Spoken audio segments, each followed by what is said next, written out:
This is the Segovia Show. Hey everyone, it's Andres. Thank you so much for joining me on yet another video for the Segovia Show. In this video, I'm going to be wrapping up my conclusions on my experience using a BlackBerry 10 device, in this case, the Z30. And I'll tell you the good, the bad, and the ugly. So first, let me tell you the good. I'm trying to keep this video short. This is my third attempt to record it, and I went on a rant. So hopefully, I'll keep this shorter.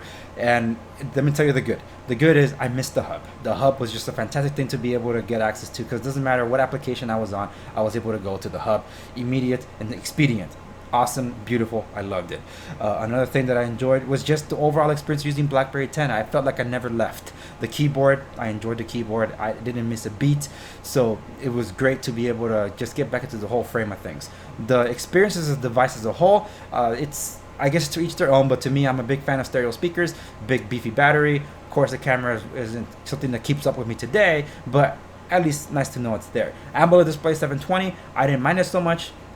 But I did miss some of the crisper video quality of modern day phones. I gotta say, I did feel the videos do look crisper on the Z10, which I'll get to in a moment. Another thing that I enjoyed using for this was BlackBerry Blend.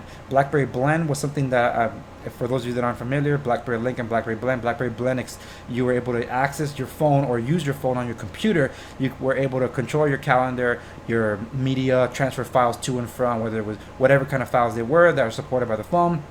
And that's something great. And the transfer speeds were pretty reasonable for me. I usually did it on Wi-Fi for faster speeds so they wouldn't be interrupted over the network. But it was good to know you could do it over the network as well. The email communications, the hub, all that stuff through the hub was just fantastic. I really missed that kind of functionality, because I don't have that with my iPhone because I don't use a Mac. I have that with my Android, but it's not my primary device. So that was also a great plus. I did end up installing the Google Play Store from Cobalt. I had to do a lot of workarounds, and I got it working and up and running on the Z30. And it was a little frustrating to get to that point, but after that, I was able to replace some applications that I missed. Up to Down has an advantage that you can roll back to different versions of the app, and they're all listed there, which is what I enjoyed. I run my business calls and messages through Google Voice, and that was a concern at first, but I was able to get Google Voice working on this phone, but I had to use the antiquated app that was before 1.0. There really wasn't a 1.0 app for Google Voice. It made it like to 0.4.0.6, something like that. And after that, just jumped all the way to 4.0 when they did a material design update, when we thought they were going to discontinue Google Voice over at Google. But yes, I was able to get at least messaging working and voicemail. So that was good. I wasn't able to make calls, but hey, I had something as a bit of a stopgap. For my browsers of choice, Evolution browser, a BlackBerry 10 app, and of course the BlackBerry baked-in browser that I did use. But alternative apps that I did use for my browsing experience with mixed results, Opera Mini and Firefox from Mozilla. Those two were able to work out for the most part. There were some crashes here and there that really infuriated me, but for the most part I was able to get by. Another thing that I did enjoy being able to use was access to Facebook Messenger through the Lite apps that were available through the Play Store. I was able to use those just fine without any hiccups. Skype Lite worked just fine. I was doing video calls and messaging because I do use Skype for business. I was able to use Spotify Lite to listen to music. I'm not a big Spotify guy, but hey, if it's there and I can use it, why not? And I remembered, well, at least I was reminded during the experience that there were some light versions of applications that Google did make. Google Assistant, the Google Voice Assistant was a light app. Maps, navigation. And I did try installing those. I had issues with all of them except Maps. So I was able to install Maps, which is right there. Unfortunately, I couldn't get it to work, because in order for Maps to work, you needed Google Chrome. And Google Chrome isn't supported on older devices. Android browser is in there, but unfortunately not the Chrome browser. So I unfortunately couldn't use Google Maps in that sense. But all the other Lite apps that I was able to access and use, they worked just fine, except Instagram Lite was never able to get that working for some reason, so I couldn't use that. Line Lite, yes, I was able to use it. For those that are familiar with Line, it's like a WhatsApp competitor. I didn't try WhatsApp because I don't use WhatsApp, so I wasn't even going to bother with that. And let's see what else I can tell you about the positives on this phone. I guess that's about it. Oh, I was able to get VLC Player installed, but I couldn't use it. One of my favorite podcast apps is Podcast for BlackBerry World. I think it's still available there. I was able to get it. And also, my favorite part, be able to get my show on it. Because if you're not subscribed to my show, why aren't you subscribed to my show on any of the podcast directories or with the video description down below? By all means, check it. And unfortunately, I don't have internet connection, which is why I'm going to get to the ugly in just a moment. But I was able to get my podcast subscribed here and able to listen to the show in in high definition on these speakers. Also, the Neutron app, which I absolutely adore, I was able to use it here, and that's my music player of choice for an audiophile like me. I really love it. I used it, and I was listening to Attack on Titan soundtrack by Hideyuki Swano on this thing. So if you're a fan of the anime, way to go, and the manga. Okay, so now the bad. I was not able to use it more than 2 days. Well, 3 days. I spent a few days setting it up, and then I was using it. So I wasn't able to use it for more than 2 days. And thank God that the problems that I ran into it happened during the weekend. There's this thing, I don't know why, some of the apps would just crash, and it wasn't really a memory problem. So that was more Android based, so I understood that. So I did find a workaround to get some of the apps from stopping the crash, including the Play Store. It involved clearing the cache, or the cache, however you want to pronounce it. So that was one of the workarounds that I had to come to that. And I think I mentioned, if not in this video, I mentioned in the previous recording, that I relied on up to down to get my apps, but I had to install the Play Store from Cobalt. I had more issues with the Cobalt Store than I did with up to down. Cobalt Store kept crashing, especially on my Z10, but sometimes clearing the cache did help keep it a little longer, but sometimes the app would crash when applications are being installed, so it would time out and I'd start all over again, which is a pain in the butt.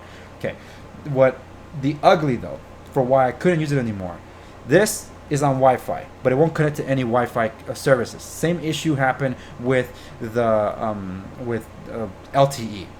For some reason, all the radio connections would just not work anymore, including Bluetooth. So I couldn't do anything with it. I connected to BlackBerry Link, and the only solution to get this thing basically fixed is basically to do a hard reset. Because, and I'm opening the settings, I just hit the settings button, open it. Let's show you what I'm talking about. Settings.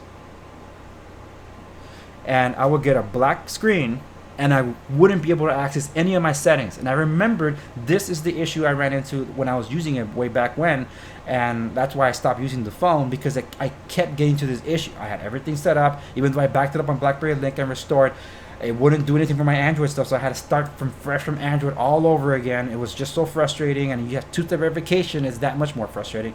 So that was the caveat of the handicap that I had with this phone, that I tried looking past and I finally got tired of it and put it in a box and put it away. The only two ways to restore my phone was to do the BlackBerry Link, which gets rid of everything from the Android side of things, but was able to save some of my settings and some of my data from BlackBerry OS, BlackBerry 10 OS, or install with an auto loader. And the auto loader just wipes everything out completely, and sometimes you can't restore from BlackBerry Link after that because it says it's a different app, it won't work with it, or whatever. That's the ugly for why I couldn't use this, and it happened during a weekend, and thank God I did, because then I remember like there's no other way to fix this. I have to wipe it clean. That's why I'm like, okay, fine, let me go to the Z10 and make do with that, because I'm doing this for science. And the battery, although it reads 100% right now, see the meter, in about a few minutes, it's going to drop to about 20%, and then it's going to die. Even though it's on airplane mode, it happens the same. That's because I burn out the battery packs, and I have a bunch of different batteries. I burn them all out. That's always been my thing. I didn't go for the best flagship phones because I needed to have the latest and greatest. No, I literally burned the heck out of these phones all the time. So that's the long and short of my experience with BlackBerry 10. It wasn't a pleasant one. At first it was nostalgic, and then the problems resurfaced for why I don't use these devices anymore. And I didn't want to invest in buying a better one than this, because the Passport's obviously a better one, but I'm on Verizon. It doesn't work on Verizon, so I'm like, you know what, I'm not even going to bother anymore. That's when I moved on and just went all Android. And yes, now I also have an iPhone, but I carry two phones, so that's what I thought I was going to be able to get away using BlackBerry 10, because hey, I got Google Voice working. I couldn't make the calls, but I got Google Voice working. But then the hiccups began with the hardware itself, and that's where I left it. So that's been my experience. What's been your experience? Some of you have been telling me that you've been watching some of these videos on your Z10 or the Z30. Awesome, more power to you. I'm curious, are any more Leap users out there? Anyone? I've never actually used the Motion. I never seen it out in the wild, but I know that international markets have more exposure to that. But I'm curious, anyone using the Motion as well? And that's Android based though. D-Tech. Someone asked me about D-Tech. I'm sorry, those were like stopgaps. Those weren't even BlackBerry BlackBerry phones.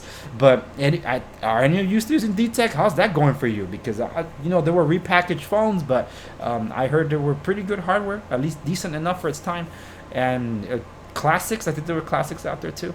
So yes, more power to you for those still hanging on to your BlackBerry 10 device. But that's been my experience with BlackBerry 10, and I hope yours is considerably better. And hold on to it as long as you can. BlackBerry did extend the service for it for just a little bit longer, and unfortunately for me, I did have to move on because my business and technology had to evolve beyond, unfortunately, the conveniences that BlackBerry 10 did afford me.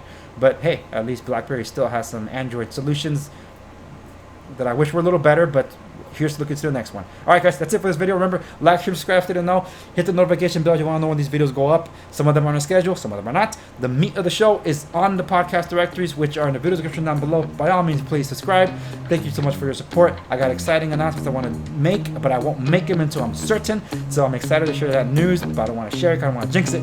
And when I can, I will. Alright, and that's it for this video. I'll see you on the next one.